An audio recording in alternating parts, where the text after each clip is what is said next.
அறைகளா தீவு போல் அவை இருப்பதா பார்க்கும் பார்வையில் குறைகளா குமுறல்தான் அவர் மொழிகளா மோதிக்கொண்டது இரு இனம் நீதியை தேடி அலைந்திடும் பாதிப்பென்ன பலனென்ன பேசினால் தெளிவாகலாம் முரண்களை நீக்கி வரங்களாய் மாற்றலாம் நிலை மாறலாம் துளி அன்பிலே சொல்வதெல்லாம் உண்மை உண்மை சொல்வதெல்லாம் உண்மை. உலகிலேயே அரிதான நோய் உலகில் 150 குழந்தைகளுக்கு மட்டுமே இருக்கின்றது. மரணத்தின் விளிம்பில் தத்தளிக்கும் இக்குழந்தைக்கு சொல்வதெல்லாம் உண்மை செய்தது என்ன?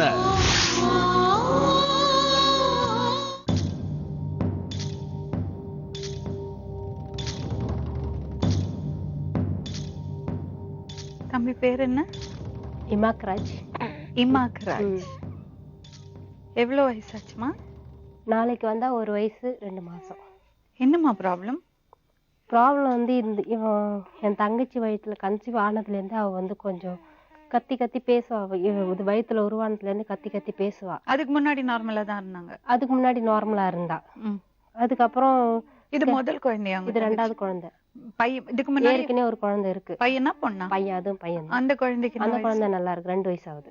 சரி. ஆனா இது உடனே ஆமா ஒரு மாதிரி கத்தி கத்தி பேசினந்தா. அதுக்கப்புறம் இது பிறந்தப்பல ஓரளவுக்கு நல்லாதான் இருந்தா.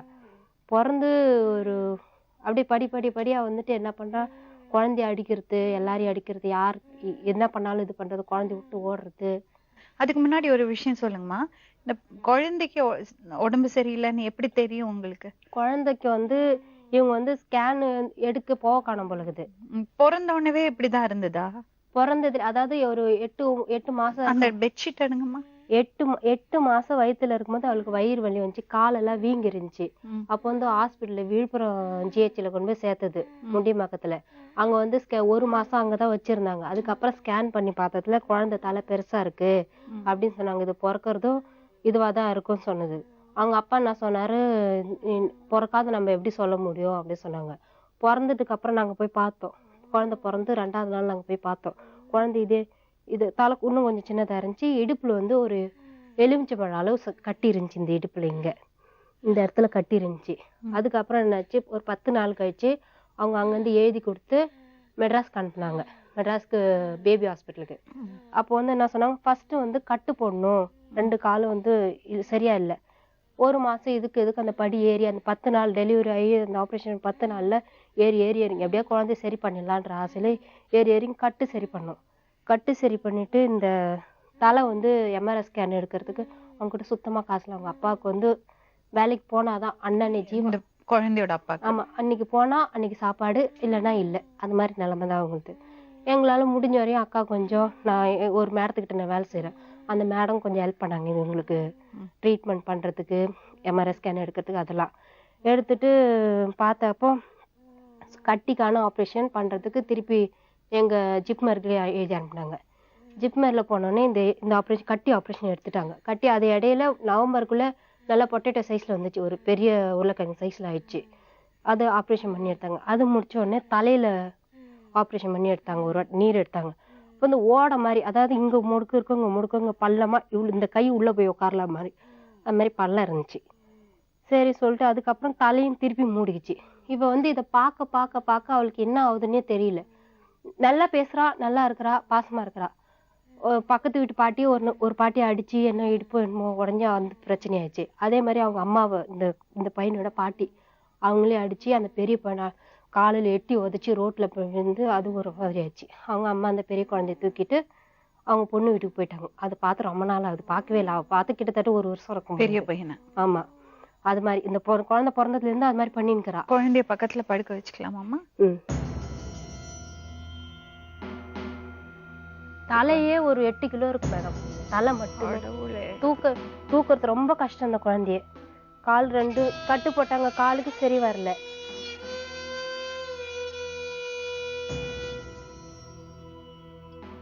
டாக்டர் என்னம்மா சொன்னாரு? டாக்டர் வந்து ஜிப்மர்ல என்ன சொன்னாங்கன்னா, அந்த கட்டி ஆப்ரேட் பண்ணி தலையை ஆப்ரேட் பண்ணிட்டு இவ்வளவுதான் எங்களால பண்ண முடியும் சொல்லிட்டாங்க. குழந்தை இது மாதிரி இருக்கிறதுனால இவ வந்து ரோட்ல தூக்கி போட்டு இது பாருங்க, இது அடிச்சு இங்க தலையெல்லாம் கீறிங்கெல்லாம் குழந்தைய தூக்கி போட்டுடுறாளா? குழந்தைய தூக்கி போட்டு அடிச்சு தலையெல்லாம் அடிச்சு இங்கெல்லாம் வடுவிருந்துச்சு. போன வாரம் பார்த்தப்ப இங்கெல்லாம் வடுவிருந்துச்சு. பாத்துமா பாத்து. அவன் என்ன சொல்ற கேட்டா, என் குழந்தை நான் அவிச்சு துணப்புறேன் சொல்லிட்டு குண்டால கொண்டு போய் வைக்கிறான். அப்பதான் பயம் வந்துருச்சு. என்னம்மா அது மாதிரி பண்றான் மேடம். சடனா ஒரு மாதிரி பண்றான். சரிம்மா, இப்ப 2 பிரச்சனை இருக்கு. ஒண்ணு வந்து உங்க தங்கச்சி பிரச்சனை, அது அப்புறமா பேசுவோம். அதுக்கு முன்னாடி இந்த குழந்தைக்கு என்னம்மா பிரச்சனை? இந்த குழந்தைக்கு காலு 2மே செயல் எதனால இந்த தலைவிலே இப்படிதான் இருக்கு. அது என்னது சொன்னாங்களா? இதுக்கு என்ன ஏதாவது பேரு சொன்னாங்களா? எங்களுக்கு தெரியல மேடம். ஏதோ ஆனா நீங்க கொண்டு வந்த பிரிஸ்கிரிப்ஷன்ல பிரஜேரியான்னு எழுதிருக்காங்க. அப்படிங்களா? அமிதாப் பச்சனோட ஒரு படம் வந்தது பா. அந்த மாதிரி குழந்தைகளுக்கு வந்து ஒரு வயசுனா கூட ஒரு 4 வயசுக்கு ஆன இது ஆயிடும். அது இருக்கு மேடம். இப்போ 1 வயசு தான் ஆகுது. சாதாரண ஒரு வயசு குழந்தைக்கு அவ்வளவு பேசாது. அவங்க அம்மா பேரை சொல்லுது. இது அனிதான்னு தெளிவா சொல்லுது. அனிதா அனிதா அனிதான்னு. ஏன்னா எல்லாரும் அவளை அனிதா அனிதான்னு கூப்பிடுறாங்கல்ல, அதனால அது பேரை சொல்லு. பேசுவா? அதான் அவங்க அம்மா பேரை மட்டும் சொல்லுவான். சொன்னா அதான் அவ சொல்லும் போது. நீங்க சொல்றதெல்லாம் அவனுக்கு புரியுமா? புரியுது, எல்லாம் புரியுது. நாங்க என்ன பண்றாலும் பிறகு சாப்பாடு உட்காந்து நம்ம சாப்பிட்டு நான் பக்கத்துல கேட்டு சாப்பாடு நம்ம கேட்டு வாங்கி சாப்பிடுது. வாயில விட்டுனா நல்லா சாப்பிடுது. ஆனா இவ்வளவுதான் பண்ண முடியும் சொல்லிட்டாங்க. இவ்வளவுதான் பண்ண முடியும், இதுக்கு மேல பண்ண முடியாதுன்னுட்டாங்க. ரொம்ப கஷ்டமா இருக்கு மேடம். இந்த குழந்தைய வச்சுன்னு அவங்க அப்பாவும் அந்த அம்மாவும் அந்த நிலைமையில ஆயிட்டு எங்களாலையும் எங்களுக்கு கொஞ்சம் வசதி இருந்தாலும் நாங்களும் அது பண்ணுவோம். எங்களால முடிஞ்ச வரையும் தான் நாங்க முடிஞ்ச வரையும் பண்ணுவோம். எங்க சக்தி என்னவோ அது பண்ணிட்டுறாங்க. இது வரையும் பண்ணதே என் தம்பி கொஞ்சம் கொடுத்தான், இன்னொரு அக்கா கொஞ்சம் கொடுத்தாங்க. நான் சொன்னேன் அந்த மேடம் எங்களுக்கு நிறைய சப்போர்ட் பண்ணிருக்காங்க. ஏன்னா இந்த குழந்தை வந்து இருந்ததுக்கு. அந்த மேடம் பேர் என்னம்மா? அவங்க மனு நம்பியார். அவங்க நிறைய சப்போர்ட் பண்ணிருக்காங்க எங்களுக்கு. இவங்களுக்கு மட்டும் இல்ல, எனக்கும் நிறைய பண்ணிருக்காங்க. என் பிள்ளைங்களுக்கும் நிறைய பண்றாங்க, இவங்களுக்கும் பண்றாங்க. ஒருத்தரால பண்ண முடியாது, ஒருத்தரால எவ்வளவு சப்போர்ட் பண்ண முடியும். அதனாலதான் சரி.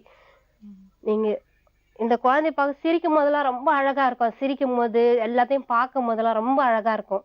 எனக்கு பயம் என்னன்னா, அவங்க அப்பா இதை பார்த்து, அவங்க அம்மா ஆல்ரெடி ஆயாச்சு, அவங்க அப்பாவும் இப்ப எது பேசினாலும் அப்படியே ஒரு மாதிரி இருக்காரு. எவ்வளவு மன அழுத்தம் இருக்கும், எவ்வளவு மன அழுத்தம் இருக்கு. எனக்கு என்ன நம்ம பாக்குற எனக்கே அவ்வளவு கஷ்டமா இருக்கா. என்ன வயசுமா உன் தங்கச்சிக்கு? என் தங்கச்சிக்கு வந்து 25 வயசு ஆகுது. அதுவும் இல்லாத இந்த குழந்தைக்கு வந்து யூரின் மோஷன் போனபடியே இருக்கு.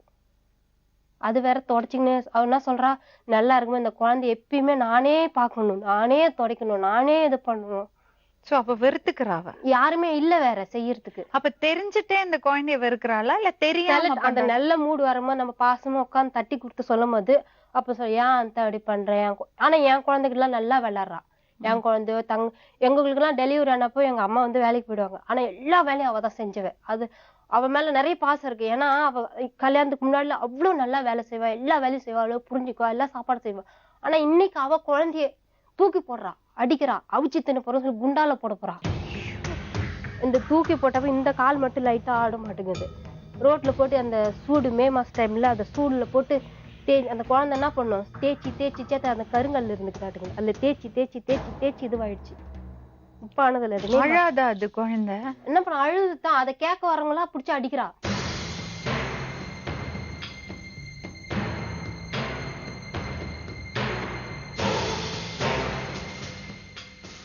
எங்களுக்கு அதான் மேடம் கஷ்டம். ஒரு நாளைக்கு காவல் காக்கலாம், 2 நாளைக்கு காக்கலாம், எத்தனை நாளைக்கு இந்த குழந்தைங்க காவல் காக்கணும், அவளுக்கு காவல் காக்கலாம், எவ்வளவு நாளைக்கு முடியும்.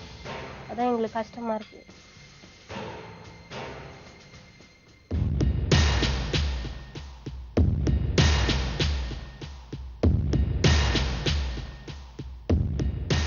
அனிதாவோட வீட்டுக்காரர், இந்த குழந்தைக்கு அப்பா. சொல்லுங்க, உங்க பேர்? சின்னப்பராஜ். சின்னப்பராஜ், என்ன வேலை செய்றீங்க? நான் கூலி வேலை தான் சார். இந்த குழந்தைய அடிச்சு ரொம்ப தூக்கி போட்டுருக்கோம் ரோட்டில். ஒரு நாள் கூட தவறாத அந்த கோவத்துல பயங்கரமா ஒரு மாதிரி ஆகி போகுதுங்க. அப்படியே என்னை அந்த கோவத்தினோட என்ன பயங்கரமா பேசுது. எங்கேயும் வேலைக்கு போக முடியல, கூலி வேலைக்கு. இவங்களோட பக்கத்து வீட்டுக்காரங்க லைன்ல வந்திருக்காங்க. ஹலோ அம்மா. சொல்லுங்க மேடம். வணக்கம்மா, உங்க பேரு? அன்னமரிங்கம்மா. சரிம்மா, அனிதா வீட்டு பக்கத்துல இருக்கீங்களா? எதிர் வீடு கொட்டாங்க. சரிம்மா, என்னம்மா அந்த பொண்ணு என்ன பண்ணிட்டு இருக்கா? என்ன பிரச்சனை? அவ எந்த நேரமும் குழந்தைய போட்டு இருக்கு மாதிரி குழந்தைய போட்டு அடிக்கிறதும், காலால எந்தி தள்ளுறதும், யாருன்னா கேட்டா அவங்க கையில சண்டை வளைக்கிறது மாதிரி இருக்காங்கம்மா. அப்படியா? உங்க வீட்டு பக்கத்துலதான் முன்னாடில இருந்து இருக்காளா அவ? எங்க வீடும் அவங்க வீடு கொட்டாயி எதிர்முதுருங்கம்மா. இந்த குழந்தை பிறக்கிறதுக்கு முன்னாடி இப்படி இருக்கலையா? அதுக்கு முன்னாடி இல்லைங்கம்மா. நல்லாதான் இருந்தா. சரிம்மா, இது தெரிஞ்சு பண்றாளா இல்ல தெரியாம அவளுக்கு அப்படி நடக்குதா? அதான் புரிஞ்சுக்க முடியலங்கம்மா. ஓ, எப்பவுமே அந்த குழந்தைகிட்ட பாசமாவே இருக்கிறது இல்லையாமா? எப்பயாவது ஒரு சமயத்துல சத்தம் இல்லாத வச்சுக்குவா. அப்புறம் மீதி நேரம் அடிக்கிறதும் உதைக்கிறதும், யாருக்கு எல்லாம் சண்டைக்கு வர்றதும் இப்படிதாம்மா அவ. அப்ப அந்த பாப்பாக்கு சாப்பாடு ஊட்டுறது எல்லாம் யாரு பண்றாங்க? பால் தாய்ப்பால் தான் ஊட்டினாங்க. அவங்க ஆயாவே திட்டி சண்டை போட்டு அடிச்சு அது எங்க அம்மா சில டைம் ஊட்டுவாங்க. அது அந்த டைம்ல அமக்கலம் பண்ணுவா, அப்ப விட்டு போயிடுவாங்க. இப்ப தாய்ப்பால் ஜாஸ்தி இவர் தான் பண்ணுவாரா? பையனுக்கு சாப்பாடு ஊட்டுறதெல்லாம் தாய்ப்பால் குடுக்கறாளா? தாய்ப்பால் குடுக்கறா. அது பண்றா. ராத்திரி எல்லாம் அழுதாக தூக்கவே மாட்டா. நம்மளாம் மிரட்டி, அதாவது மாட்டை போய் புடிச்சு உட்கார வச்சு செய்யன்றமே, அதுக்கு அது மாதிரி நம்ம மிரட்டி பண்ண வேண்டியதாகுது. இப்ப பால் குடிக்க வைக்கணும் கூட மிரட்டி தான் பண்ண வேண்டியதாகுது. இல்ல தொல்லை அழுது இல்ல தொல்லை தாங்க முடியாது, பாலை கொடுக்குறா, இல்லைன்னா விசிறி அடிக்கிறா. இந்த குழந்தை அவகிட்ட எனக்கு என்ன பயம்னா அந்த குழந்தை ஏதோ பண்ணிடுவாளோன்ற பயம் தான் எனக்கு பயமா இருக்கு. இப்ப ஊர் ஜனங்க வேற இவ இங்க வந்தாலும் எங்களுக்கு தான் ஆபத்துன்றாங்க. எங்களால சுத்தி இந்த குழந்தைய கொடுமைப்படுத்தாத எங்களால கண்ணுல பார்க்க முடியல அப்படின்னு சொல்லிட்டு அவங்க வேற வீட்டுல எங்க அப்பா அம்மா சொன்னா அவ வந்துச்சுன்னா நாங்க ஊரை விட்டு காலி பண்ணுவோம், வீட்டை விட்டு காலி பண்ணணும் சொல்றாங்க. இந்த பொண்ணு குழந்தைகிட்ட மட்டும் இல்லாம உங்கள்ட்ட எல்லாம் அப்படிதான் நடந்துக்கிறாளா? எல்லார் கையிலயும் அந்த மூடு வர பார்த்து எல்லார் கையிலயும் அப்படிதான் மேடம் பண்ற. நீங்க அக்காவா?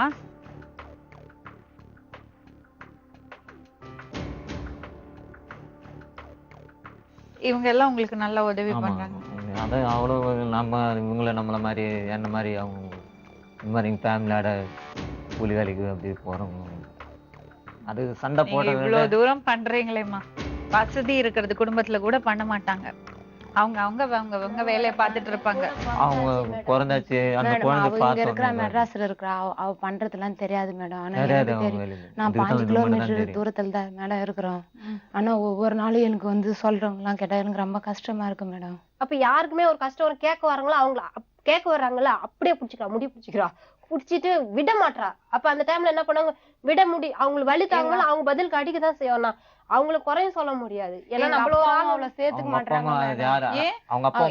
எங்க அப்பாவுக்கு பொண்ணுங்கனாலுமே ஒரு அப்பத்துல இருந்து நாங்க இருக்க பொண்ணுங்கனாலே எங்க அப்பாவுக்கு பிடிக்காது மேடம். அது அவளுக்கு இந்த குழந்தை பிறந்ததுனால அவளை சுத்தமா எங்க வீட்டுல சேர்க்கவே மாட்டாரு மேடம்.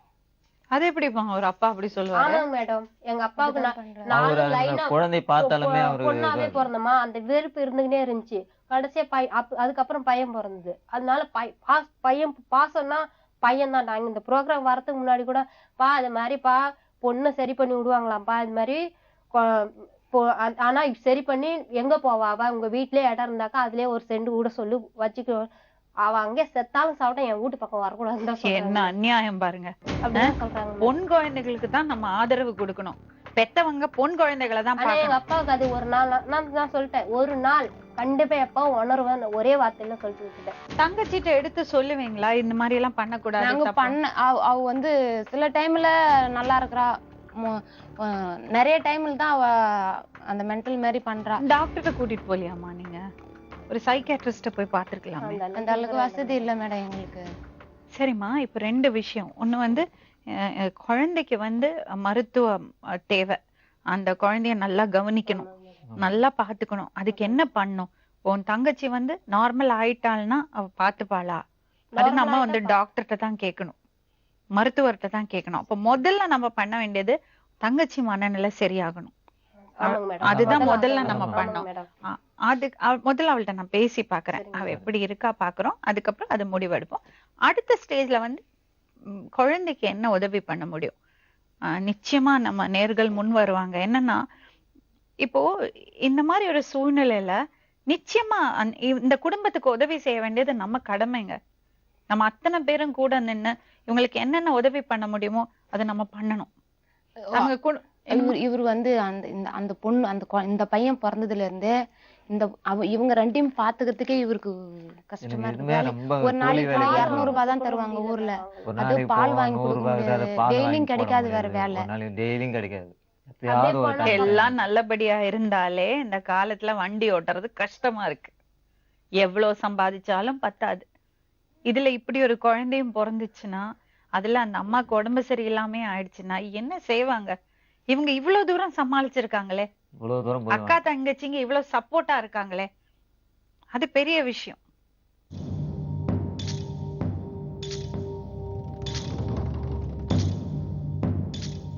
உன் பேர் என்னம்மா? அனிதா. அனிதா, என்னம்மா பிரச்சனை உனக்கு? ஏன் குழந்தைய அடிக்கிற நீ? ஒரு வேலை செய்ய முடியல, ஒரு நிம்மதியா சாப்பிட முடியல, குளிக்க போக முடியல, பாத்ரூம் போக முடியல. அதுக்குன்னு குழந்தைய அடிக்கியா நீ? கை காலெல்லாம் காயமா இருக்கே. இந்த பக்கம் பூரா கண்ணி, அந்த பார்த்தாலே தெரியும், இந்த பக்கம் கண்ணி ஃபுல்லா காயம், உடம்பெல்லாம் காயம் உனக்கு? பூரா காயம். அன்னைக்கு அடி வாங்கி வந்த அன்னைக்கு படுக்கவே முடியல அவளால. ஏமா இவ்வளவு காயம்? அது பக்கத்து வீட்டு அடிச்சுட்டாங்க. ஏன்? அவங்க பாப்பா பேசுறதுக்கு என்ன சீமா பேசுனாங்க. அவங்க அம்மா ஃபர்ஸ்ட் அவங்க மாமா வந்து கண்ணத்துல வச்சாரு, கல் ஏத்துன வந்து அடிக்கிறதுக்கு. நீ குழந்தைய அடிச்சதுனால தானே அவங்க அடிக்க வந்தாங்க? ஆமா மேடம். எது குழந்தைய அடிக்கிற நீ? எங்களுக்கே பார்த்தா கஷ்டமா இருக்கே. அந்த குழந்தைய நீ தானே பாத்துக்கணும், உன் புள்ள தானே அது. வேற யாரு பாப்பாங்க? சொல்லுமா. எனக்கு அதெல்லாம் பார்த்து கஷ்டமாயிடுச்சு. கஷ்டமாச்சுன்னா அடிச்சிடுவியா? சொல்லுமா. ஒரு தாயே அந்த குழந்தைக்கு ஆதரவு கொடுக்கலன்னா அந்த குழந்தை என்ன பண்ணும்? உள்ள எப்படி இருந்தா? பனங்காத்தால சொல்றாங்க, குழந்தைய வந்து பனங்காத்தால சொல்றாங்க. சொல்லுங்க. என்னமா குழந்தைய பண்றாங்களா? பனங்காத்தால புள்ள பெத்து வச்சுக்கிறான்னு சொல்லிட்டு மத்தவங்க சொன்னா சொல்லிட்டு போறாங்க. அதுக்கு நீ புள்ளைய அடிப்பியா? அந்த புள்ள முகத்தை பாரு, இந்த தலையெல்லாம் இத பாருங்க மேடம், பார்த்தா தெரியும். இந்த பக்கம் பார்த்தா கிழிச்சு கிழிச்சு வச்சிருக்கு. அடி தூக்கி போறது, தூக்கி ரோட்ல கால் புடிச்சு பர்றமா அவிச்சு சாப்பிடுவேன். தூக்கி சொன்னாலே குண்டான்ல கொண்டு போட்டேன்னு. நீங்க ஊருக்கு போன் பண்ணி கேளுங்க மேடம், அவ என்னென்ன பண்றா சொல்லிட்டு. ஒரு வேலை செய்ய முடியல, 24 hours நானே தான் தூங்க கஷ்டமா இருக்கு. எங்க அப்பா தூக்க மாட்டாரு. அவர் தூக்க மாட்டாரா? தூக்க மாட்டாரு. இப்போ துணி மட்டும் போத்தி விட்டு போயிரு, அது வேலையில முடிச்சுனா. அப்ப நான் 10:30 மணிக்கெல்லாம் சாப்பிட பல்லுலாம் விளையுது. அது பழைய மேட்ச். அந்த ரெண்டுத்தையும் ஒண்ணு வச்சு சமாளிக்க முடியல, ஏன்னா ஒண்ணுத்த வச்சு சமாளிக்க. அப்போ கொன்னுடலாம் பாத்தியா? நீயே இப்படி பண்ணலாமாமா? பண்ணக்கூடாதுல்ல. என்ன வேணுமா உனக்கு? சொல்லு, என்ன உதவி வேணும்? குழந்தை இல்லைன்னா நான் அனாதாசத்துக்கு நான் என்ன வேலைக்கு போவேன். 4 வருஷம் இந்த குழந்தை அனாதாசத்தை சேர்த்துட்டு நான் வேலையில அவங்க அப்பா சொல்ற வார்த்தை 4 வருஷமா உட்காந்து சாப்பிடுன்னு சொல்றாங்க. எனக்கு இதெல்லாம் சொன்னா கஷ்டமா இருக்குது. இந்த புள்ளைட்ட நான் என்ன சொல்லுவேன்? அவ மனநல சரியில்லாம எல்லாம் இல்ல, தெளிவாதான் இருக்கா. அவ என்ன சொல்றா பாத்தீங்களா? இந்த குழந்தைய அனாதாசிரமத்துல சேர்த்தா நான் நல்லா இருப்பேன்னு சொல்றா. இல்ல வேலைக்கு போவாங்க, அப்பா சொல்றாரு 4 வருஷமா உட்காந்து சாப்பிட. எனக்கு சொன்னா கஷ்டமா இருக்கு. சொன்னீங்களா அப்படி? சொன்ன குழந்தைய தூக்கி போட்டுதுங்க. இந்த மாதிரி உட்காந்துக்கிட்டே இருக்கு, எல்லாம் குழந்தைய பாத்துக்கிறதுக்கும் என்ன முடியல, நான் எப்படி கூலி வேலைக்கு போறது? அது சொன்னேன் நான். அவர் சொன்னாருதான் மேடம். அதாவது என்ன சொன்னாருன்னா, உட்காந்து தானே சாப்பிடுறேன், நானாவது வேலைக்கு போறேன், குழந்தை கூட அவனால ஒழுங்கா பாத்துதான் மேடம். அதுதான் நான் சொன்னேன், வேற ஒண்ணும் சொல்லல. ஏமா அதுக்காக அது சொல்லுது. அதுக்காக நான் சொல்றேன், அந்த குழந்தைய சாவடிச்சிட்டு இல்ல எங்கேயாவது அனாராசங்களை போட்டா நானே வேலை செஞ்சு சாப்பிடுவேன். இந்த குழந்தைய அப்படி சொல்றா இல்ல மேடம், அந்த குழந்தை நல்லா இருக்கும், அந்த குழந்தைய அடிப்பாவ. எதுக்கு அடிக்கிற அந்த குழந்தைய? தொண்டியெல்லாம் அழுதுனே இருக்குது, ஏன்னா சத்தமே பிடிக்காது குழந்தைய சத்தம். ஏமா பிடிக்காது? வண்டியா வச்சு கஷ்டமா இருக்கு. ஏன்னா ஒருத்தருக்கு 4 குழந்தை, நீ வண்டியா என்னது? இரு என்னதுமா? என்ன ஆள் மாத்தந்தா அவங்க மாமாவே கேட்டாரு, நம்ம எப்படி கேருன்னு. நானே தான் தூக்கினேன் குழந்தைய, எங்க அப்பா தூக்க முடியல கேட்டாரு போன வாட்டி வந்தோம். அதுக்கு நீ உங்க மாமியார நீ நல்லா வச்சிருந்தாக்கோ, உங்க மாமியார் உங்க குழந்தைய பாத்து இவங்க மாமியார அடிச்சு எங்க அம்மா அவங்க வீட்லயே இருக்கிறது வீட்லயே கிடையாது. ஏன் அடிச்ச? மாமியார் பேர் ஒரு நல்ல மாமியார், நல்ல மாமியார் பாத்துதே பையன் இப்ப என் அம்மா கிட்ட தான் இருக்கான். எதுக்கு மாமியார் அடிச்ச? இதுக்கு பயந்துகிட்டே பாதுகாப்புல வச்சு. எதுக்கு மாமியார் அடிச்ச? எங்களுக்கு எப்போ பார்த்தாலும் ஒரு பொண்ணு கல்யாணம் பண்ண சாப்பிடுதானா போங்க மேடம். அவங்க எப்போ பார்த்தாலும் பெரிய பெரிய வச்சு சோறு சாப்பிட்றாங்க சொன்னாங்க. அவங்க உண்மை என்னது பெரிய பெரிய பெரிய வச்சு சோறு சாப்பிட்றாங்க சொன்னாங்க. பெரிய பெரிய அரிசினாக்கா 1 கிலோக்கு மேல சோறு சாப்பிட்றோம் சொல்லிட்டாங்களாம். நான் அவங்கள மாசமான அன்னைக்கு அடுப்பை பற்ற வைக்கல. எங்க அம்மா அடுப்பே தெரியாம சாப்பிட்டு வந்துருந்தோம். அதே தான் அதோட இவங்க பிறந்த பிறகு அவங்களே போயிட்டாங்க. நாங்க ஒண்ணுமே பண்ண வேண்டாங்க. எங்க அப்பா இறங்கறதுக்கு முன்னாடியே இவ பஸ் ரன்னிங்ல இருக்குல்ல எகிரி கீழே விழுந்துட்டா. எகிரி கீழே விழல, அவங்க இறங்குனாங்க. அவங்க கூட தான் நம்ம இறங்கணும்னு சொல்லிவிட்டு அவங்க இறங்கும் போது ஒரு கால் இங்கேயும் ஒரு கால் பஸ்ல அந்த டைம்ல பஸ் எடுத்துட்டாங்க. டக்குன்னு கீழே விழுந்துட்டான். அப்ப தலையில அடிபட்டு சரி பண்ணாங்க. ஹாஸ்பிடல்ல இருந்தா. அப்புறம் கிளியரா தான் இருந்தது. அதுக்கப்புறம் நல்லா தான் இருந்தா. இவளுக்கு மனக்குழப்பம் எல்லாம் இல்ல, அவளால சமாளிக்க முடியல, அவ்வளவுதான். அவ தெளிவா சொல்றா பாரு. அது ஒரு வகையில உண்மைதான் மேடம். அவ எனக்கு நீ அனாதாசிரமத்துல கொண்டு போடுன்னு நானே இதை கேட்டேன், ஏன்டி இப்படி பண்றேன்னு உட்காந்து நான் அவளை அடிக்க மாட்டேன் பொறுமையா மனசுல எல்லாதான் இருக்குன்னு சொல்லிட்டு உட்காந்து பொறுமையா பேசி வாங்குவேன். அப்ப சொல்லுவா, நானே 24 மணி நேரம் அந்த குழந்தைய பாக்கணும். சில டைம் அப்படிதான் சொல்லுவா. எங்க அம்மாலாம் தூக்க மாட்டாங்க. எங்க அப்பா தூக்கும் போயிதுன்னா ஏறு ஓட்டு போதா நீங்க கேட்கணும். எங்க அப்பா அந்த பக்கம் அவ ஏற்கனவே பொம்பளை பசங்க பிடிக்காதா, இந்த மாதிரி குழந்தையா அந்த பக்கம் போனாலே பிடிக்காது. என்ன சொல்லுவாங்க உங்க அப்பா? இந்த குழந்தைன்னா ஏறு ஓட்ட போதா சுவாதிக்கு போதா அந்த குழந்தை அப்படி சொல்ற. அதாவது ஒரு மாதிரி அப்படிலாம் இல்ல மேடம். அவளுக்கு அந்த கல்யாணத்துக்கு முன்ன நல்லா இருந்தா. அடிபட்டுட்டு கொஞ்சம் ட்ரீட்மெண்ட் நல்லா இருந்தா. குழந்தை பிறந்து ஒரு மாதிரி எல்லாரையும் பாக்குறவங்களாம் கத்துவா அடிக்கலாம். நம்ம என்ன சொல்றோம் நல்லது சுஷ்லஸ்மார் நம்ம என்ன சொல்றோம்னு சொல்லிட்டு புரிஞ்சுக்க மாட்டா. அவ மாட்டும் கத்துவா, அவ மாட்டும் தனியா போய் பேசுவா. யாருன்னா ஒருத்தவங்க அவன் முன்னாடி சந்தோஷமா இருந்தா பிடிக்காது, நகை எல்லாம் போட்டுன்னு இருந்தா பிடிக்காது. அது மாதிரி ஒரு வேளை இதுக்கு பொறாம குணமோன்னு நினைச்சேன். அதுக்கப்புறம் பெரிய பையன் பிறந்து பெரிய பையனை அடிப்பா, தூக்கி போடுவா, காலை பிடிச்சி தூக்கி போடுவா, எனக்கு குழந்தை வேணா சொல்லுவா. ஆனா ஜாஸ்தியான இந்த குழந்தை பிறந்ததுக்கு அப்புறமா தான் என் பசங்கள அவ பசங்கள நல்லா. நேத்து கூட எங்க வீட்டுல இருந்தா இந்த குழந்தை அடிக்கிறா, என் குழந்தை ரொம்ப நேரம் அழுது இருந்துச்சு. நான் என் குழந்தை 2 போட்டு நானும் போயிட்டேன். ஆனா கொஞ்ச நேரம் கழிச்சு குழந்தைய பாக்குறேன். 11 மணிக்கு என் குழந்தைய வச்சு வெளியே வச்சு ஜாலியா விளையாடிட்டு இருக்கான். எந்த பிரச்சனையும் இல்ல, 2 பேர் சிரிச்சுன்னு விளையாடுறாங்க. சரி, இப்ப இவளுக்கு பிரச்சனை என்னன்னா 2 இருக்கு. ஒண்ணு கொஞ்சம் மன அழுத்தம் இருக்கு, இன்னொன்னு அவ குணத்திலேயே அவ அப்படிதான் இருக்கா. அந்த பொறுப்பை ஏத்துக்கிறதுக்கு அவ தயாரா இல்ல. இப்படி ஒரு பொண்ணை நம்ம என்ன சொன்னா என்னமா பண்ணலாம்? நீதான் பாத்துக்கணும். அனிதான்னு உன்னை கூப்பிடுவாம இந்த குழந்தை கூப்பிடுவா. நீயே பாசமா இல்லைன்னா அந்த குழந்தை யாரு பாப்பாங்க? எங்க அப்பா பாண்டி வேலை போயிருக்க பிறந்த நாள் அன்னைக்கு செவ்வாய்க்கிழமை நான் அழும்போது இவனும் கூட சேர்ந்தவர் தான். அவங்க அப்பா போயிட்டாராம் வேலைக்கு. அப்ப பிறந்த நாள் அது ஒண்ணுமே இல்லையே மாதிரி வீட்டுல ஒண்ணுமே இல்ல சாப்பிடறதுக்கு. அப்பா அவ அழுதுகிறா பொழுது. அந்த டைம் அவ அழுகுறான்னு இவனும் சேர்ந்து அழுதானோ. அப்ப உன் மேல பாசம் இருக்குல்ல, அப்புறம் ஏன் அடிக்கிற? குழந்தை எடுத்துக்கோ.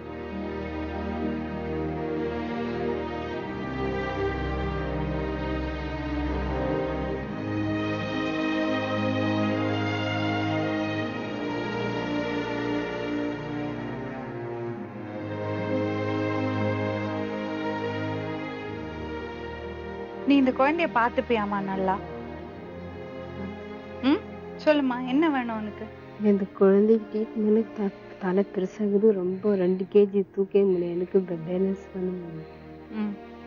கஷ்டமா இருக்குதா நினைச்சாலுமே. உனக்கு என்னம்மா வேணும்? என்ன வேணும் உனக்கு? என்ன செஞ்சா அந்த குழந்தைய நீ நல்லா பாத்துப்ப? நல்லா ட்ரீட்மெண்ட் பண்ண நான் நல்லா பாத்துக்குவேன். அந்த குழந்தை இப்படிதான்மா இருப்பான், இதுக்கு மேல எதுவும் பண்ண முடியாதுன்னு டாக்டர் சொல்லியாச்சு. டாக்டர் அவங்க கவர்மெண்ட்ல சொன்னாங்க. கவர்மெண்ட்ல சொன்னாங்க பழகிட்டு கஷ்டம். சரிம்மா, இப்ப அவன் நார்மலா ஆகிறது நம்ம கடவுளை வேண்டிக்கலாம். ஆனா அதை நம்பி நம்ம இருக்க முடியாது. ஏன்னா டாக்டர் சொல்லி இருக்காங்க இப்படின்னு. அப்படி இருக்கும்போது உனக்கு என்ன உதவி தேவை? நம்ம என்ன செஞ்சா நீ குழந்தைய நல்லா பாத்துப்ப? கவர்மெண்ட் மூலியமா வந்துச்சுன்னா நான் பாத்துக்கிறேன். கவர்மெண்ட் மூலியமா இப்போ ஊனமுற்ற குழந்தைங்களுக்கு எல்லாம் ஏதோ உதவி தேவை. அவங்களுக்கு அடிப்படை வசதியே அவங்களுக்கு இல்ல மேடம். அப்போ அவளோட அம்மா சொன்னாங்க என்ன உதவி செஞ்சாலும் பண்ணறதுக்கான ஒரு மனப்பக்குவம் இருக்கணும்ல. அது இல்லையே அவளுக்கு.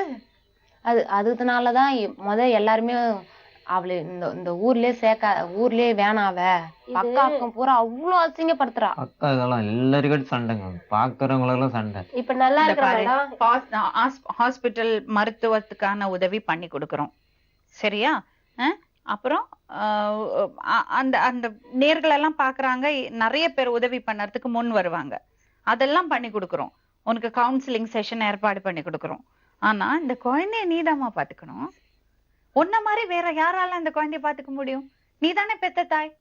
அனாத ஆசிரமத்துல கொண்டு விட்டா நீ பெத்த தாயே பாத்துக்க மாட்டேன்னு சொல்ற, அனாத ஆசிரமத்துல எப்படி பாத்துப்பாங்க? உன் குழந்தைய அவங்க ஏன் பாத்துக்கணும் சொல்லு? இது யாரு குழந்தை? உன் குழந்தைய அனாத ஆசிரமத்துல பாத்துக்கணும். அவங்க என்னெல்லாம் சாப்பிடுவாமா? பசுவர் சாப்பிடுவான், பால் குடிப்பான். அவங்களுக்கு அவங்க எப்படி எப்படி அந்த குழந்தைக்கு அழுதா தாய்ப்பால் கொடுப்பா அப்படின்னா பிஸ்கெட் அந்த 3 ரூபாய் பேக்கெட் இருக்குது, அதை வாங்கிட்டு வந்து தண்ணியில் குழைச்சி அது அவர் வாங்கிட்டு வந்து ஊட்டி விட்டுருவாரு. அதுதான் அவங்க இது வரையும் கொடுத்துன்னு இருக்காங்க. அவங்களுக்கு தெரிஞ்சது அதுதான், அதுக்கு மேல அவங்க எதுவும் கொடுத்தது கிடையாது. அதுக்கு மேல எதுவும் கிடையாது. நாங்க எதுவும் கொடுத்தது கொடுக்கணும்னு தெரிஞ்சாலும் வாங்கவும் முடியாது. அந்த அந்த நிலையில அவங்க இல்ல. ரேஷன் அரிசி தான் கொடுப்பாங்க, பால் வாங்க கூட காசு இல்ல. அவங்க ரேஷன் அரிசி தான் அவங்க என்ன சொன்ன, பால் வாங்கி குடிப்பேன். இப்ப இவங்க வீட்டுக்கு வந்துதான் 3 நாள் பால் குடிக்க மாட்டாமா அப்படின்னு சொல்றாரு. ஆனா 3 நாளா நான் நல்லா பால் குடுக்க நல்லா சாப்பிடுறேன், எந்த பிரச்சனையும் வழி இல்லைம்மா. நான் எங்காவது போனாதான், நான் கூலி வேலைக்கு போனாதான். அதை அவர் மறைச்சு நாங்க தவறா நினைச்சுக்கோன்னு சொல்லிட்டு அவன் பால் குடிக்க மாட்டான் அப்படி சொல்றாங்க. ராத்திரி எல்லாம் குழந்தை அழுவுது, அது அவங்க பால் வாங்க கூட. அப்போ சாப்பாடு அதுக்கு ஒழுங்கா கொடுத்த ரேஷன் அரிசி அவங்க சாப்பிடுறது, அது வந்து சாப்பிட்டா அப்படியே நெஞ்சு மேலே வருது. அது இருக்கு, அது ஏற்கனவே ப்ராப்ளம் அந்த குழந்தைக்கு. ரேஷன் அரிசி ஊட்டும் போது குழந்தைக்கு என்ன சாப்பாடுக்கு வேணுமோ, செர்லாக்கோ என்ன வேணுமோ அதுக்கான ஏற்பாடெல்லாம் பண்றோமா, சரியா? பாத்துப்பியா குழந்தைய? ஹாஸ்பிட்டல்ல டாக்டர் ஆல்ரெடி பேசியாச்சு, அந்த ஏற்பாடும் பண்ணி கொடுக்குறோம். சரியாய் தந்தா ரொம்ப சந்தோஷமா. இந்த குழந்தை சரி பண்ணி தந்தீங்கன்னா அதை விட சந்தோஷம் வேற ஒண்ணுமே. முதல்ல டாக்டரை பாப்போம், டாக்டர் என்ன சொல்றாரு பாப்போம். ஓகே, இந்த குழந்தைக்கு நீங்க தான் சொன்னீங்க இன்னும் இதுக்கு மேல எதுவும் பண்ண முடியாது சொன்னாங்கன்னு. சப்போஸ் இவர் இல்ல குழந்தைய சரியாக்க முடியும்னா எல்லாருக்கும் சந்தோஷம் இல்லையா? அதுக்கப்புறம் இந்த பொண்ணை ட்ரீட்மெண்ட்டும் சைமல்டேனியஸா பண்ணிட்டு இருப்போம். அந்த பொண்ணுக்கு எப்படி இம்ப்ரூவ்மெண்ட் ஆகுது, அவளால அந்த குழந்தைய பாத்துக்க முடியுமா? அப்படி பாத்துக்கிறதுனா அவங்களுக்கு மாசம் பண உதவி, அந்த குழந்தைக்கு ஆன தேவைகளுக்கான பண உதவி நம்ம பண்றோம். அது மாதிரி கிடைச்சா கூட அவங்க வந்து அவனுக்கு ஒரு 1000மோ 2000மோ மாசம் போய் சேர்ற மாதிரி, பொருளாவோ இல்ல பணமாவோ போய் சேர்ற மாதிரி பண்ணினோம்னா ஓகே. அப்படியும் இல்லைன்னா இந்த மாதிரி பசங்களை பாத்துக்கிறது ஏதாவது ஹோம் இருக்கா பாப்போம், அங்க சேர்த்து விடும். சரிங்க மேடம். ஓகே, ஆனா முதல்ல எடுத்த உடனே நம்ம பொறுப்பை போய் இன்னொருத்திட்ட கொண்டு போய் திணிக்க பார்க்க கூடாது. நீங்க இவ்வளவு தூரம் வந்திருக்கீங்க, நான் அப்ரிஷியேட் பண்றேன். கஷ்டம் எல்லாருக்கும் தான் இருக்கு, ஆனா நம்ம சுமக்க வேண்டியது நம்ம தானே சுமந்தாகணும் இல்லையா? இன்னொருத்திட்ட தள்ளி விட முடியாது. அப்போ இப்படி ஒன்னொன்னா பண்ணுவோம். முதல்ல அவளோட ட்ரீட்மெண்ட், பையனை டாக்டரை காமிப்போம், டாக்டரோட அட்வைஸ் வாங்கிப்போம். அதுக்கப்புறம் வேற எந்த வழியும் இல்ல, இன்னும் குழந்தை வந்து அந்த பொண்ணோட இருந்தா குழந்தைக்கு ஆபத்து, அவளுக்கு ஆபத்துன்னு அப்படி ஒரு நிலைமை வந்தா இப்ப என்ன, அவளுக்கு பண உதவி இல்ல, பொருளாதார ரீதியா அவங்க ரொம்ப மோசமான நிலைமையில இருக்காங்க. அதெல்லாம் நம்ம இப்ப இம்மிடியேட்டா சரி பண்ணுவோம். அவளுக்கு பையனுக்கு அந்த குழந்தைக்கு வயத்துக்கு நிறைஞ்சு சாப்பாடு ஊட்டினீங்கன்னா அந்த குழந்தை அழாம இருக்கலாம். அவனை நல்லா குளிக்க வச்சு அவனுக்கு நல்லா பவுடர் போட்டு வச்சீங்கன்னா அவனுக்கு இப்ப எரிச்சல் எடுத்துட்டு இருக்கும், அவன் அழுதுட்டு இருக்கான். அதெல்லாம் சரியாச்சுன்னா ஒருவேளை அவளே பாத்துப்பா. அதாங்க மேடம், இப்ப வந்து அந்த அக்கம் பக்கம் இருக்கிறவங்க எல்லாம் சரி பண்ணி கூட்டிட்டு வந்தா எங்க வீட்டு பக்கத்துல அவளை வைங்க, இல்லாட்டினா இங்க தயவு செய்து அப்படியெல்லாம் யாரும் சொல்ல முடியாதுமா. அவங்க வீட்டுல ஒரு பிரச்சனை இருந்தா அப்படியெல்லாம் யாரும் சொல்ல மாட்டாங்க. எங்க வீட்டுல அவங்க எதுக்காக சொல்றான்னா, இவ தப்பு பண்ணி இவ ஏதாவது குழந்தைக்கு ஆயிடுச்சுன்னா யாரையும் பாத்துக்க மாட்டாங்க. அவங்க எல்லாம் அந்த ஆதங்கத்துல சொல்றாங்க. ஆனா இவன் நல்லா குழந்தைய பாத்துக்கிட்டானா எல்லாரும் உதவி பண்ணுவாங்க, அதுல சந்தேகமே கிடையாது. அடிச்சவங்க யாரும் இவளுக்கு விரோதி கிடையாதுங்க. ஆமா, இப்ப பண்றதுதான் அது மாதிரி இருக்கு. சரிம்மா, இப்ப அதுதான் நம்ம பொறுப்பை நம்ம தான் எடுத்துக்கணும். சரிங்க மேடம். நீங்க தான் இன்ட்ரெஸ்ட் எடுத்து, அவங்க ஒரு லிமிட்டுக்கு தான் அவங்க உதவி பண்ண முடியும். இது உங்க மனைவி, உங்க குழந்தை, நீங்க எங்களை கூப்பிடுங்க, உங்களுக்கு என்ன தேவை இருந்தா எங்க கூப்பிட்டு கேளுங்க, சரிங்களா? அது மாதிரி உங்ககிட்டயும் நான் சொல்றேன், நாங்கெல்லாம் உதவி பண்ணதான் முடியும். வெளியே நின்னு குழந்தைய பாத்துக்க வேண்டியது உன் பொறுப்பு. குழந்தைக்கு என்ன வேணாலும் கேளு, சொல்வதெல்லாம் உண்மை வந்து உங்களை கையே விடாது. கண்டிப்பா மேடம் இந்த நிகழ்ச்சி பார்த்ததுக்கு அப்புறம் தான் மேடம் ஆமாங்க அடிமைக்கு madam. வந்தா எத்தனையோ தெரியாது பேருக்கு madam. கிராமத்துல இருக்க எத்தனையோ பேருக்கு இந்த நிகழ்ச்சி வந்துட்டு அவங்களுக்கு ஒரு தாய் வீட்டை விட ஒரு பாலமா நிக்குது. ஒரு எங்க தன்னம்பிக்கை அப்பா கொடுக்குது. அம்மா கிட்ட போனா கூட எங்களுக்கு இவ்வளவு எங்களுக்கு நிம்மதி தெளிவு கிடைக்காது. தெரியாது. தெளிவில்லை. அவங்க நிறைய first time போனாலே யாராச்சும் ஒருவேளை சாப்பாடு கிடைக்கிறதே கஷ்டப்பட்டு கஷ்டம் போயிருக்கோம். அந்த டைம்ல எங்களுக்கு ஆதரவுக்கு கூட எங்க அப்பா அம்மா முன் வரல. என் தம்பி வெளியில இருக்கிறான், அவன் இருந்தா கொஞ்சம் பாப்பான். ஆனா இந்த அளவுக்கு நீங்க இந்த டிவி மூலமா எங்களுக்கு உதவி என் கிடைச்சது தம்பி எல்லாம் தப்பு சொல்ல முடியாது. எங்க அப்பா அம்மா மனசுல அவங்க ஆழமா ஊறி இருக்குது. பொம்பளை பசங்க ஒரு இப்போ நம்ம அசல் ஆளை பார்த்தா கூட ஒரு பாவம் பருதாவும் பார்ப்போம். ஆனா எங்க அப்பா அம்மாவுக்கு அப்படி இல்லை. கல்யாணம் பண்ணியா நீ யாரோ நிறைய குடும்பங்கள் இன்னும் அப்படிதாங்க இருக்கு. அதாங்க அதை உண்மை. நினைச்சா எனக்கு இந்த ரொம்ப பொண்ணுங்களை வேதனையா பாருங்க, இருக்கும். ஆதரவு இல்லாம இருக்கு. ஆனா அவங்க ஒருத்தர் விட்டு கொடுக்கலையே. இப்போ என்னதான் தம்பி வெளியூர்ல இருந்தாலும் எங்க இருந்தாலும் உதவி பண்ணணும்னு நான் நினைச்சிருந்தான்னா இங்க வந்திருப்பான். அக்கா தங்கச்சி தானே வந்தான், அங்க தம்பி வரலையே. அவங்க விட்டாங்களா தங்கச்சிய விட்டாங்களா? இல்லையே. அவங்களுக்கு ஒரு குடும்பம் இருக்கு, குழந்தை இருக்கு, அவங்க பிரச்சனைகள் இருக்கு. அப்படி இருந்து அவங்க வந்தாங்கல்ல. பொம்பளை பசங்களை கொண்டாடணுங்க. நாங்க எல்லாருக்கும் அதுதாங்க மேடம் இந்த உனக்கு என்னென்ன உதவி வேணுமோ எல்லாம் பண்றோம். பேசிக் இந்த இவ என்ன சொல்றா, நான் ஏன்டி இப்படி பண்ணனாக்கா, நானும் இந்த குழந்தை 24 மணி நேரம் ராத்திரியும் பார்த்தனும் பகலையும் பார்த்து அதுக்காக மோஷன் பண்ணிட்டே இருக்கும். யூரின் மோஷன் பண்ணிட்டே இருக்கும். அதை தொடச்சிக்கினே இருக்கணும். தூக்க ஆள் இல்லை, எடுக்க ஆள் இல்லை. அதெல்லாம் பார்த்துட்டு நான் ராத்திரி கஞ்சி குடிச்சின்னு படுக்கணுமா, பட்னியா கிடக்கணுமா? நீ அது மாதிரி இருந்து பாரு, நீங்களும் அப்படி தாண்டி பண்ணுவீங்கன்னு கேக்குறா. ஏன்னா இவங்களுக்கு உதவுறதுக்கு யாருமே கிடையாது. வறுமையில இருக்காமா? இவன் என்ன சொல்றான், அட்லீஸ்ட் நான் வேலைக்கு போனாவது நான் ஏதாவது நான் சம்பாரிச்சு என் வயித்தை பாத்துக்குவேன். அவர் என்ன பண்ணுவாரு, அவர்கிட்டயே ஒரு ப்ராப்ளம் இருக்கு. அவர் என்ன பண்ணாரு, ஒரு வேலைக்கு போனாருன்னா இதை காரணம் வச்சுட்டு வேலைக்கு போற 100 ரூபாய் 200 ரூபாய் கட்டிச்சுன்னா அதுல 50 ரூபாய் குடிச்சிட்டு ஏன்னா குடிச்சுன்னா இந்த டென்ஷனை பார்த்தா என்னமா பண்ண முடியுது அவரும் கேக்குறாரு. குழந்தைக்கு ரேஷன் அரிசி வேற குடுக்குறீங்க. வேற வழி அது அதுக்கு டைஜஸ்ட் ஆகணும்ல, வேற வழி செரிக்கணும்ல. இந்த குழந்தைக்கு நீங்க ட்ரீட்மெண்ட் பாருங்க. நான் என் வீட்டுல தான் வச்சிருந்தாகணும் மேடம். அங்க ஊர் பக்கம் குழந்தைக்கு சாப்பாடே இல்ல, உங்களுக்கு குடிக்கிறது அவசியமா? இந்த குடினால மேடம் எவ்வளவு பேர் மேடம், எவ்வளவு பேர். நான் இந்த அம்மா கிட்ட கேக்குறேன், உண்மையிலேயே இந்த மக்கங்க தமிழ்நாட்டு பொண்ணுங்க நல்லா இருக்குன்னு ஒரு எண்ணம் இருந்தா இந்த குடிய தயவு செய்து நிறுத்தினா எத்தனை பொண்ணுங்க ஆசமா போறாங்க, எத்தனை குடும்பம் நினைச்சாலே உயிர் நினைக்கு. எவ்வளவு பேர் அடிபட்டு இருக்காங்க. நானும் அதுல அடிபட்ட அவன் நெத்திலாம் பாருங்க எவ்வளவு பெருமை. எவ்வளவு பசங்கம்மா அவனுக்கு? 2 பசங்க மேடம். குடிதான் மேடம். ஒரு பொண்ணு ஒரு பையன் மேடம். இப்ப அவங்க புருஷன் வந்து அந்த நிலையை தாண்டி என்ன பண்ணான்னு சொல்லிட்டு மாறியாச்சு. இவர் நான் கூட்டினான்ட்டு சொல்லிட்டு நான் வீட்டுல எல்லாம் சொல்லிட்டு இருந்த வேலையை கூட விட்டுட்டு குடிச்சுன்னு ஆடினுக்கிறாரு மேடம். நான் வீட்டுக்கு போனா என்ன நடக்குமோன்னு அதுவும் தெரியல. அம்மா அந்த நிகழ்ச்சி பார்த்தாங்கன்னா நான் என்னோட இது மட்டும் இல்ல, தமிழ்நாட்டு பொண்ணுங்களோட ஒரே கோரிக்கை இதாதான் இருக்கும், குடி. உனக்கு எவ்வளவு பசங்கம்மா? எனக்கு 2 பெண் குழந்தை தான் மேடம். அது என்ன நீ சோகமா சொல்ற? நான் எனக்கு சோகமா சொல்ல மேடம். நான் எங்க அப்பா நான் சொன்னேன், அப்புறம் எல்லாரும் எங்க வீட்டுல எல்லாருக்கும் ஒரு பொண்ணு ஒரு பையன், ஒரு பொண்ணு, இவளுக்கு 2 பையன் எனக்கு 2 பொண்ணு. நான் ஆபரேஷன் எல்லாரும் சொன்னாங்க ஆபரேஷன் பண்ண வேணாம்.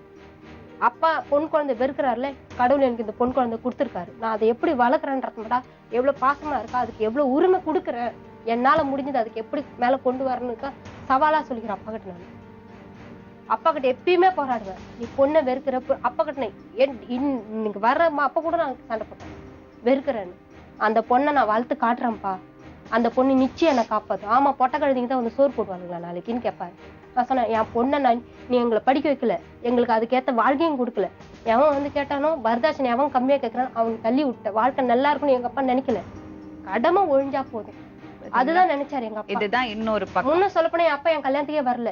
எத்தனை நான் லவ் பண்ணல, ஒண்ணு பண்ணல, இவ தான் பார்த்து வச்ச மாப்பிள்ள. அவர் எதுவும் தப்பு சொல்ல முடியாது, அவரும் ஏதோ கூலி வேலைக்கு சொன்னா கேட்கறா செய்யறாரு. ஆனா எங்க அப்பா வந்துட்டு பொன் குழந்தை தான். அதான் நான் சொன்னேன், சவாலா கடவுள் என் எண்ணத்துக்கு ஏற்ற மாதிரி 2 பொன் குழந்தை கொடுத்துருக்காரு. அதுக்கு நான் கொடுக்க வேண்டிய ஸ்தானத்தை என்ன என் சக்திக்கு என்னவோ அதை நான் பண்ணி காட்டுறேன். அது இந்த நிலைமையில இருந்துட்டு இப்படி பேசுறா. அப்போ ஆல்ரெடி படிச்சு பெரிய ஆளா வசதியா இருக்கிற பெண்கள் எவ்வளவு பொறுப்பா நடந்துக்கணும். இந்த மாதிரி பெண்களுக்கு கை கொடுக்கணும், அதை நம்ம செய்யணும் இல்லையா? எவ்வளவு பெரிய பொறுப்பு இருக்கு நம்ம கிட்ட. நீ குழந்தைய கொடுமா.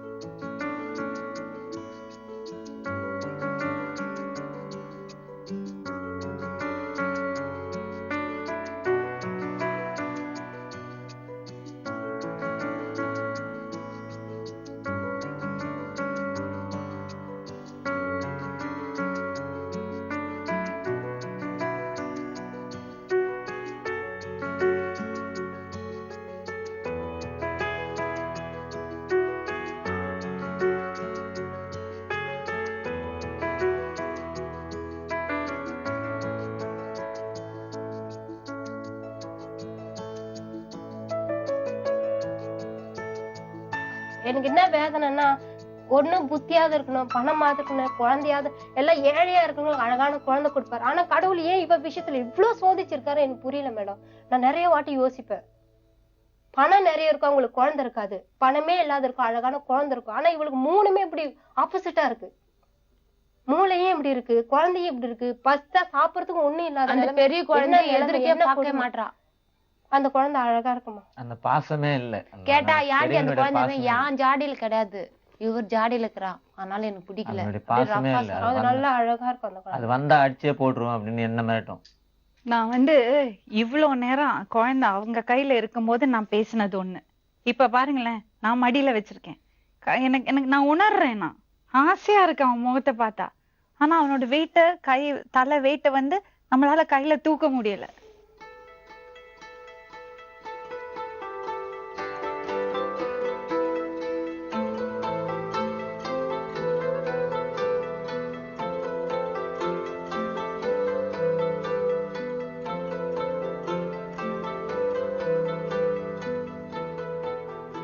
இந்த மாதிரி குழந்தைகளுக்கு ஸ்பெஷல் கேர் தேவை.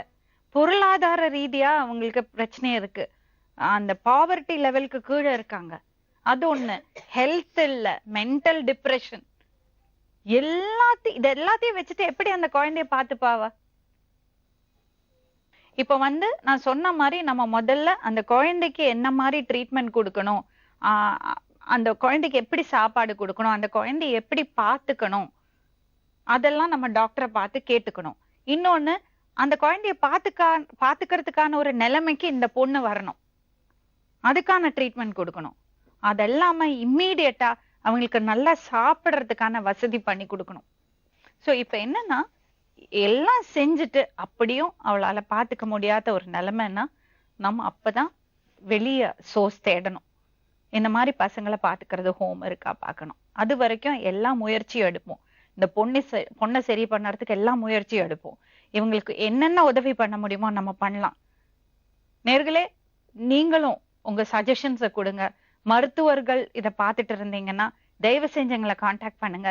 எப்படி பண்ணணும், என்ன பண்ணணும்னு எங்களை கைட் பண்ணுங்க. பால் இல்ல, சோறு இல்லைன்னு ஒரு குழந்தைய கூட நம்ம சாக விட்டோம்னா அது தேசத்துக்கே அவமானம். அதை நம்ம பண்ண விடக்கூடாது. இந்த குழந்தை பாருங்க, சாப்பாடு இல்லாம கஷ்டப்படுது. ஒரு வெத்து சோறு கூட வேஸ்ட் பண்ணாம இருக்கிறதுக்கு நம்ம பசங்களை கத்து கொடுக்கணும்.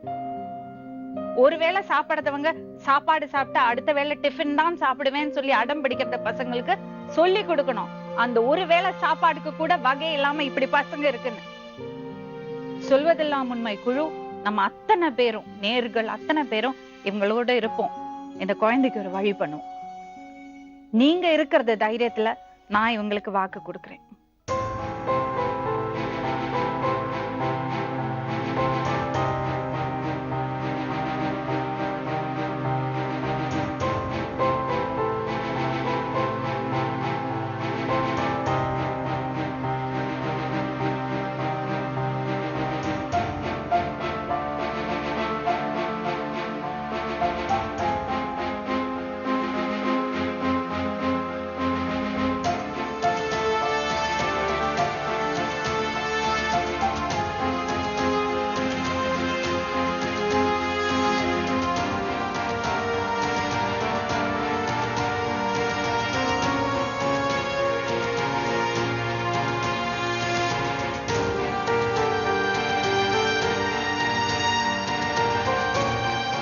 நேர்களே, எங்களால முடிஞ்ச உதவியை நாங்க பண்ணியிருக்கோம், இன்னும் பண்ணுவோம். நேர்கள் நீங்க முன் வந்தீங்கன்னா இந்த பொண்ணுக்கும் இந்த குழந்தைக்கும் ஒரு மறுவாழ்வு கிடைக்கும்.